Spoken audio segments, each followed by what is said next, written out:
I've been married to Jessica for 7 years. At first it was great. We were that couple everyone envied. We laughed, we traveled, we had dreams for the future.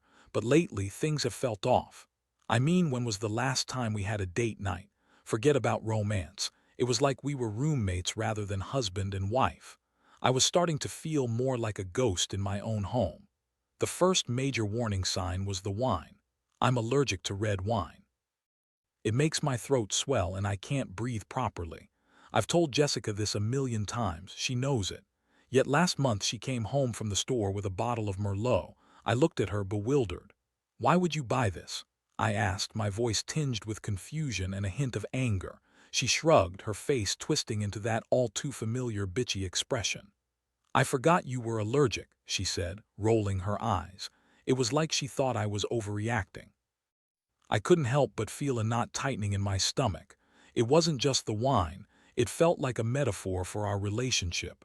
You forget the important things like my allergies, like how I feel and maybe how we used to be.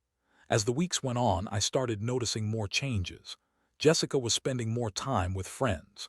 She'd come home late and I'd hear her giggling on the phone, her voice too cheerful for my liking. When I'd ask about her day, she'd give me vague answers, the kind that left me feeling more anxious than reassured. One Friday evening, I decided to surprise her with a nice dinner.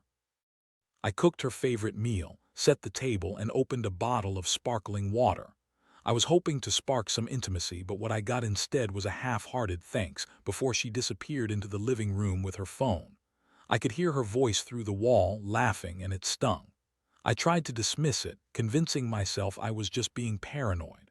But that night, after she fell asleep, I couldn't shake the feeling that something wasn't right. I picked up her phone from the dresser. It was unlocked, which was odd. I knew she was protective of her privacy and rarely left it unattended. Scrolling through her messages was like watching my worst nightmare unfold. There it was, clear as day, flirty exchanges with someone named Mike. My heart raced as I read their conversations. They talked about meeting up, how she couldn't wait to see him again, and how she missed their time together. The last message made my stomach drop. "I can't stop thinking about the time we had sex in that hotel. You were amazing." I froze. It felt as if the air had been sucked out of the room.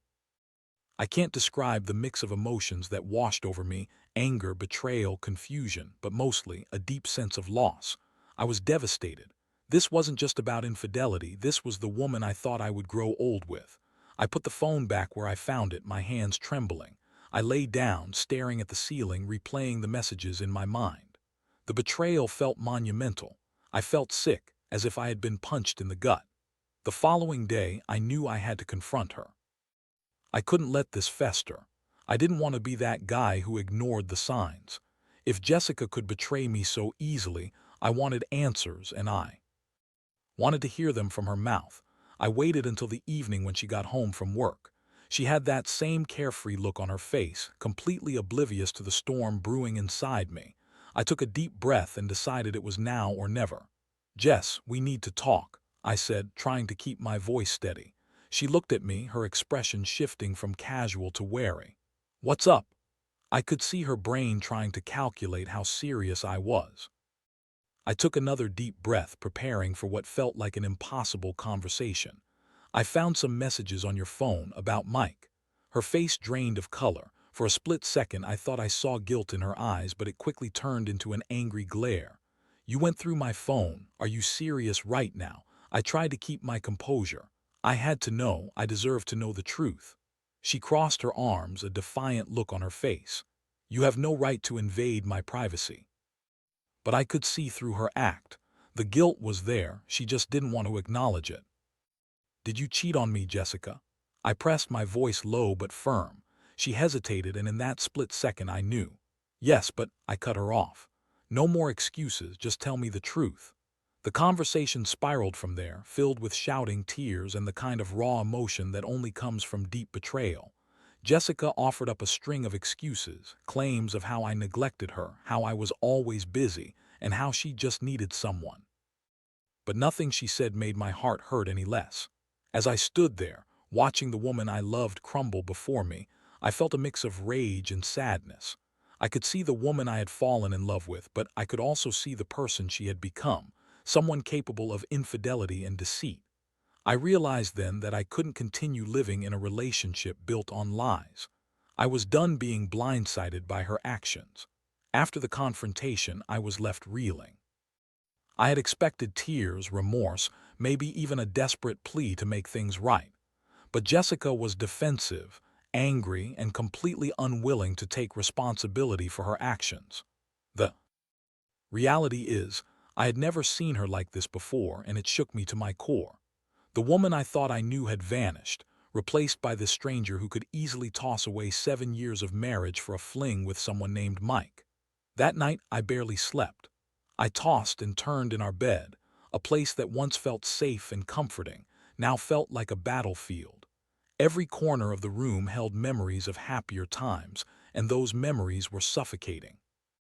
I found myself replaying our entire relationship in my head, questioning every moment, every laugh, and every shared dream.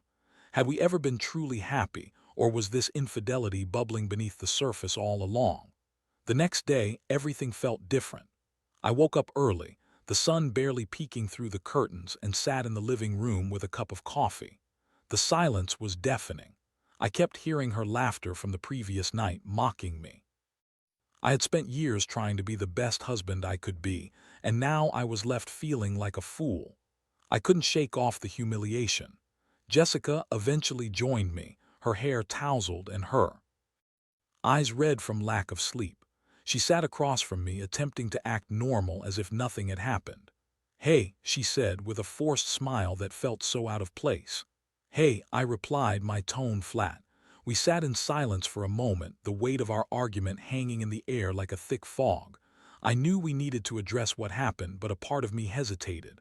What was the point? She had already shown her true colors. "Look, I'm sorry about how things went down last night," she finally said, her tone softer, but I could hear the bitterness lurking beneath.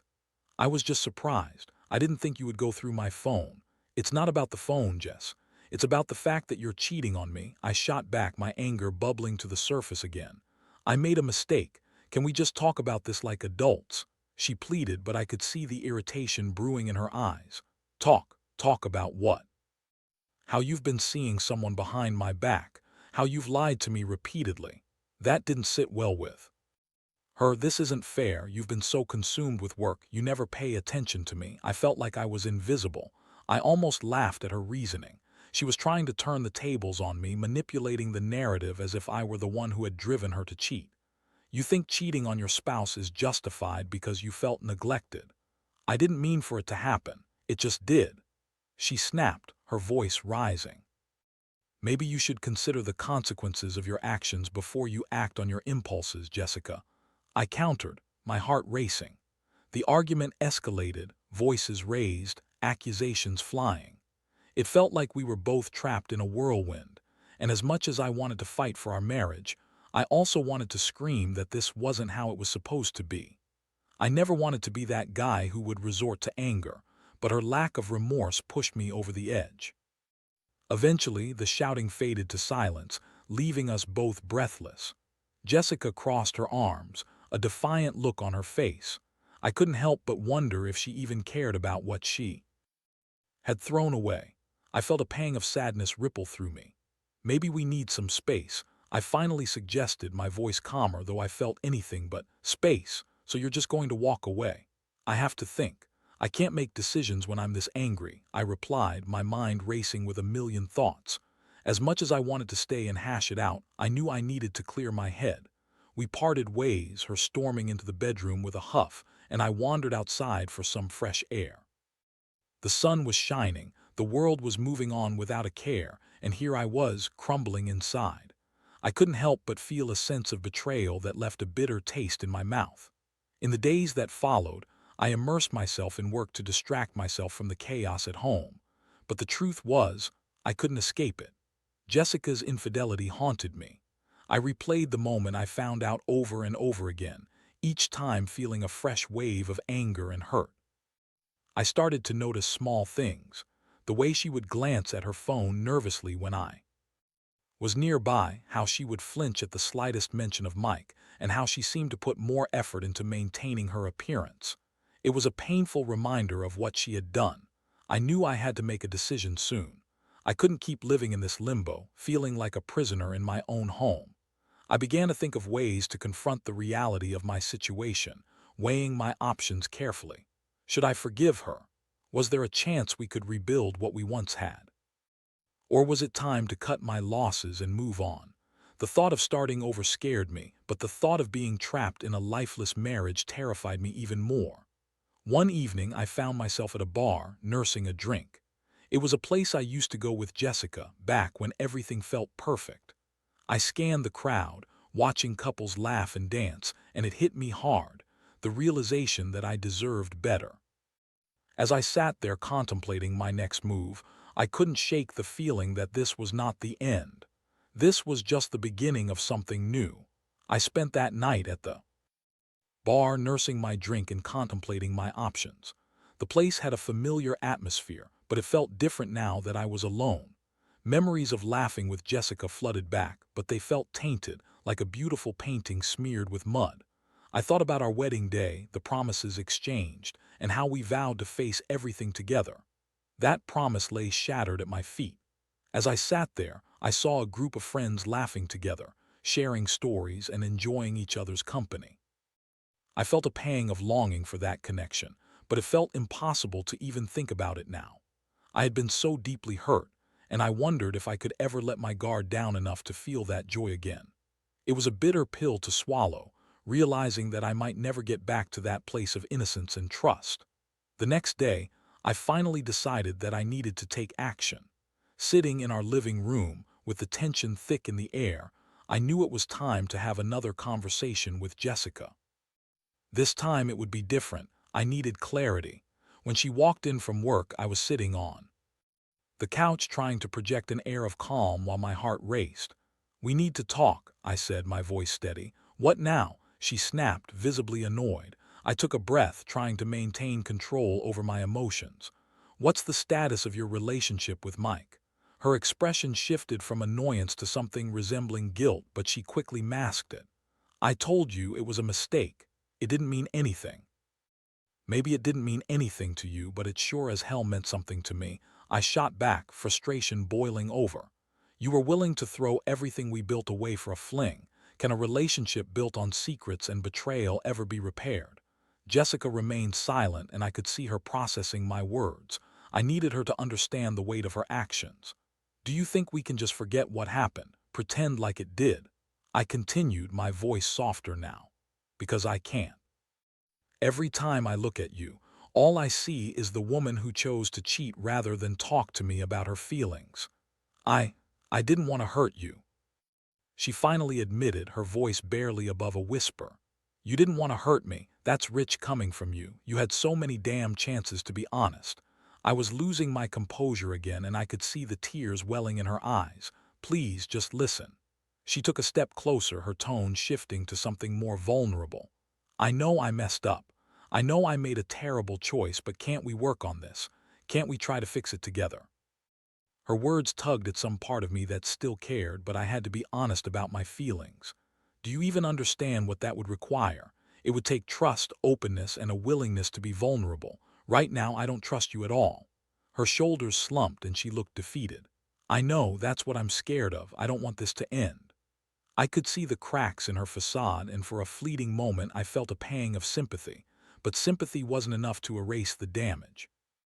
"I don't want it to end either, Jess, but I can't pretend everything is fine when it's not. How do we move forward from this?" We sat in silence for a long moment, the air heavy with the weight of unspoken words. I wanted to believe we could mend this, but the evidence of her betrayal loomed large between us. "I think we need to go to couples therapy," I finally suggested, my voice firm. "If we're going to move forward, we need to address these issues head-on with someone who can guide us. I'm willing to try, but I need you to be all in." She looked at me, uncertainty etched on her face. "You think talking to someone will really help? It's better than sitting in silence, hoping things will magically get better. I want to understand why you felt the need to cheat, and I want you to understand how deeply this has hurt me." Jessica nodded, though I could see the fear in her eyes. Okay, I'll do it. I want to try. It was a small victory, but it felt like a step in the right direction. We made an appointment for the following week, and even as I agreed to it, I felt an odd mix of hope and skepticism. That evening, I couldn't shake the feeling that we were merely putting a band-aid on a gunshot wound, but I needed to believe that we could find a way back to each other. The thought of losing her still felt unbearable. In the days leading up to our first therapy session, I felt a whirlwind of emotions. I oscillated between anger and a desire to reconnect. I found myself thinking about what made us strong in the first place: the laughter, the shared experiences, the dreams for our future. But all I could see now were the cracks and fissures, the betrayals that had chipped away at our foundation. I wanted to believe we could rebuild, but it felt like standing at the edge of a cliff, peering down into an abyss. On the day of our session, I arrived at the therapist's office with a mix of anticipation and dread. I hoped this would bring us closer, but I was also terrified of what truths would be revealed. As Jessica and I sat together in the waiting room, I felt an overwhelming urge to take her hand, to remind myself that we were still together, still fighting. When our therapist called us in, I took a deep breath, ready to face whatever lay ahead.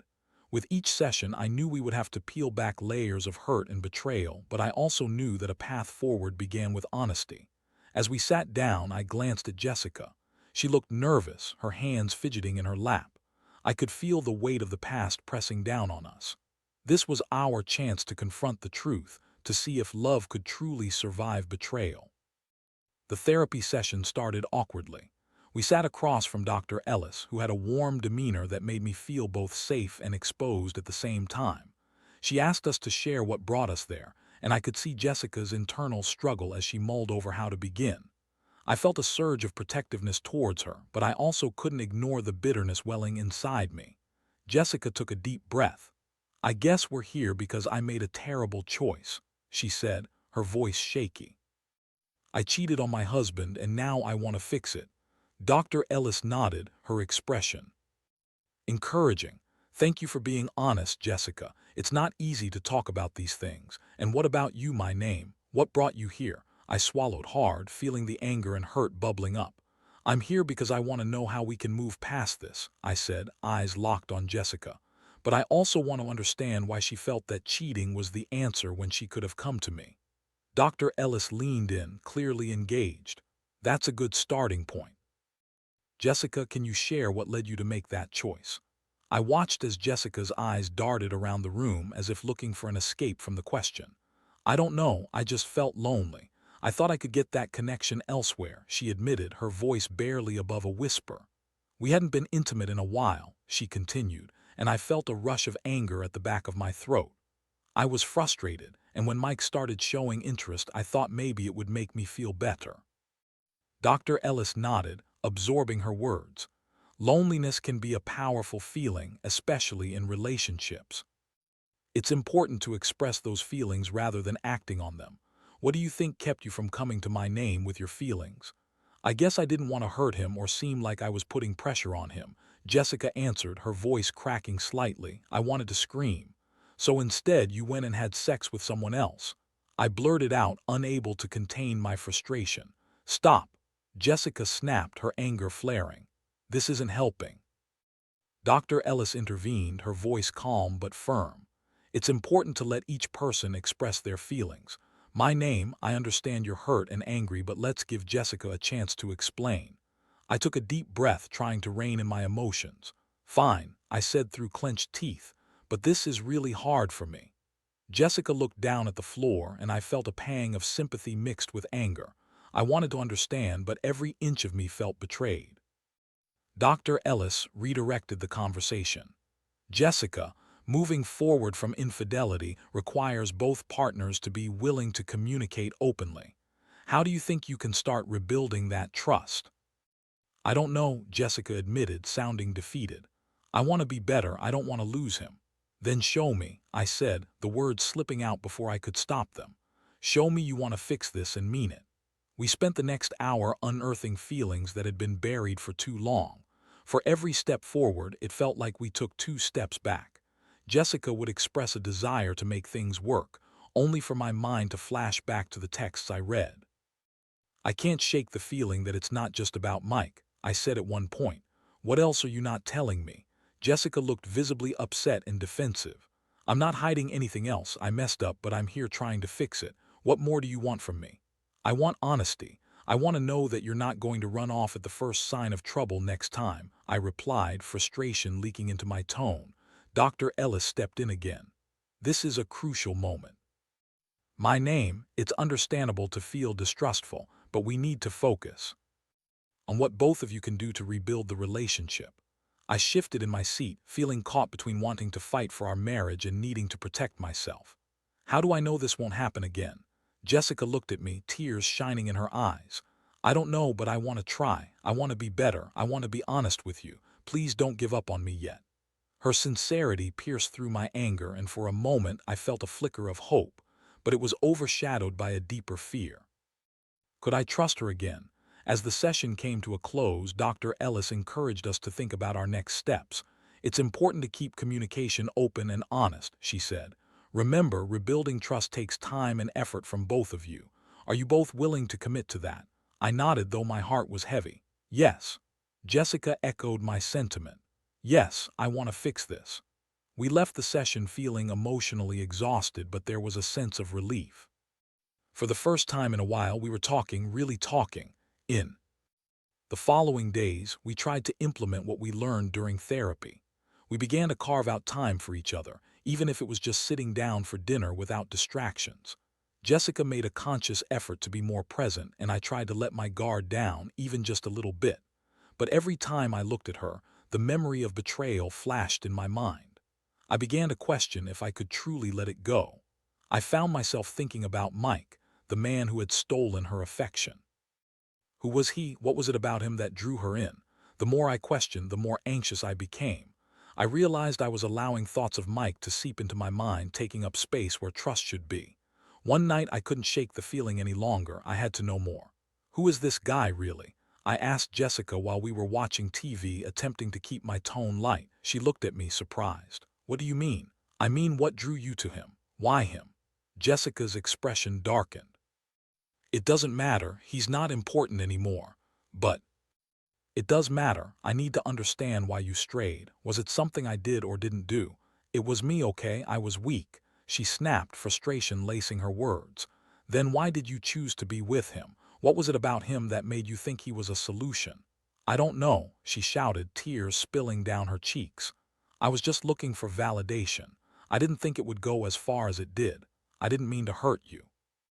The conversation spiraled into another argument, and I could feel the walls closing in. It seemed like every time we tried to talk, we ended up in the same place, filled with anger and hurt. I was beginning to wonder if we were going to be able to break this cycle. As the days turned into weeks, I realized that navigating this emotional minefield was going to take more than just therapy sessions. We needed to cultivate deeper understanding and forgiveness. But was I ready to forgive? I was standing at a crossroads, unsure of which path to take. I wanted to believe in us, but I also felt the weight of the betrayal pressing down on me. With each passing moment, I was left with a question that loomed large. Could love really survive such profound betrayal? The weeks that followed were a blur of therapy sessions, tense conversations, and attempts at normalcy. Jessica and I were going through the motions, but it felt like we were both walking on eggshells. Each day brought new challenges, and while I wanted to believe we were making progress, I often felt like we were just delaying the inevitable. The more I tried to engage with Jessica, the more the ghosts of our past haunted me. One evening, after another therapy session where we had unraveled old wounds and explored feelings that had been buried for far too long, I came home feeling emotionally drained. I slumped onto the couch and Jessica joined me, her expression somber. I know this is hard, she said softly, reaching for my hand, but I truly want to make things work. I wanted to believe her, but the nagging doubts lingered. Do you understand how hard it is for me? I asked, feeling the frustration bubble to the surface. Every time I look at you, I see the woman who betrayed me. It's like a scar that won't heal. I know, she whispered, tears glistening in her eyes, but I'm trying to show you that I can change. I want to be better for you. The sincerity in her voice tugged at my heart, but I felt the walls I had built around myself begin to thrum with tension. It's just, I need to feel like we're both in this together. I can't be the only one fighting for us. I'm here, aren't I? She replied, her voice rising slightly in frustration.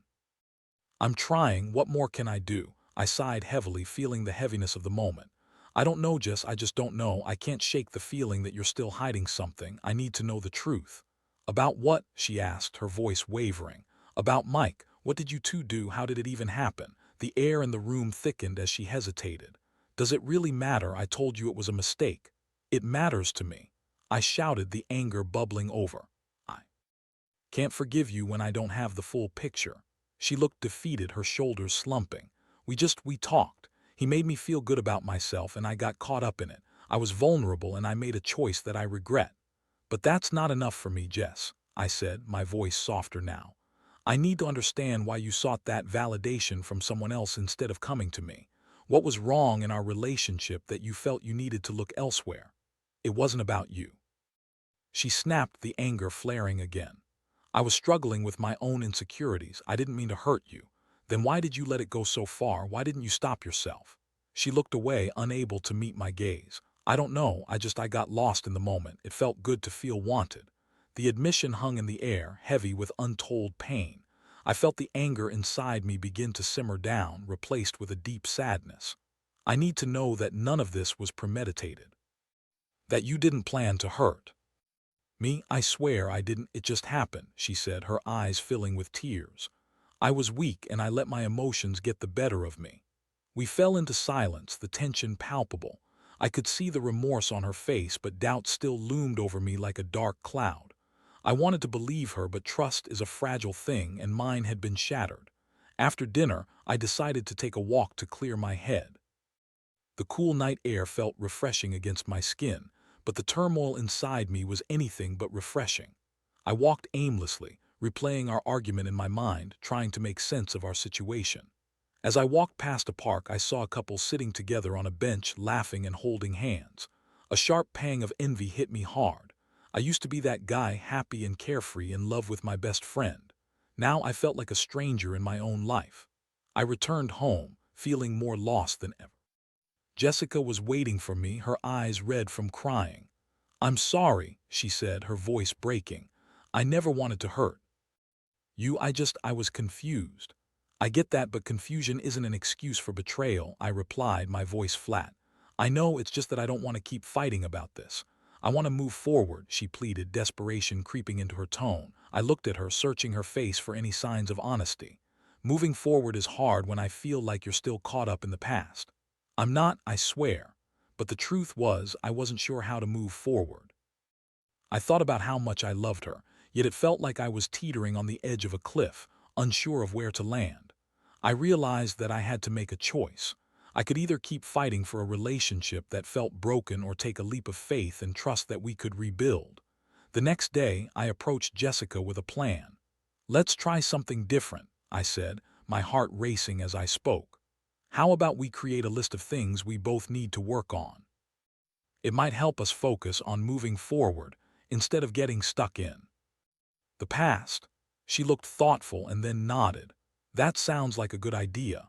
Over the next few days, we spent time reflecting on our relationship, both the good and the bad.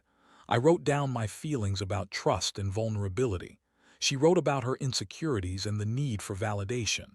It felt strange to lay everything out like that, but it also felt liberating. We made a pact to hold each other accountable, to communicate openly, and to check in with each other regularly about our feelings. It was a start, a small glimmer of hope in the darkness of betrayal. During our next therapy session, we presented our lists to Dr. Ellis, who smiled at our efforts. This is a great step forward, she said. Identifying what you both need will allow you to work on your individual growth while also nurturing your relationship. But as we talked, I realized that while we were making progress, I still had a long way to go.